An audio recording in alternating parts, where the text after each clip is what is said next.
দিদি আমার একজন বন্ধু আছে কার্তিক দা, রোগাপটকার চেহারা, জামা প্যান্ট, জুতো মোজা, হাতে ঘড়ি আংটি, গলায় চেন, কোমরে মাদুলি সবকিছু পরে কার্তিক দার টোটাল বডি ওয়েট হচ্ছে 24 কেজি 500 গ্রাম।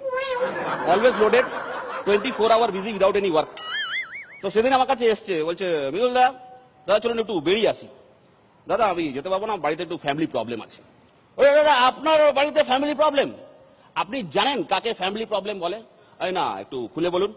ওই দাদা কিছুদিন আগে আমি এক মহিলাকে বিয়ে করেছিলাম, তো সেই মহিলার আগের থেকে একটি মেয়ে ছিল, তো সেই সূত্রে সে আমার সৎ মেয়ে। তার কিছুদিন পরে আমার বাবা আমার সৎ মেয়েকে বিয়ে করে, তো সেই সূত্রে আমার সৎ মেয়ে হয়ে যায় আমার সৎ মা। আমি আমার বাবার শ্বশুর, আর আমার স্ত্রী নিজের শ্বশুরের শাশুড়ি। তার কিছুদিন পরে আমার সৎ মেয়ের একটা ছেলে হয়, তো সেই সূত্রে সেই ছেলেটি আমার ভাই, কারণ সে আমার বাবার ছেলে।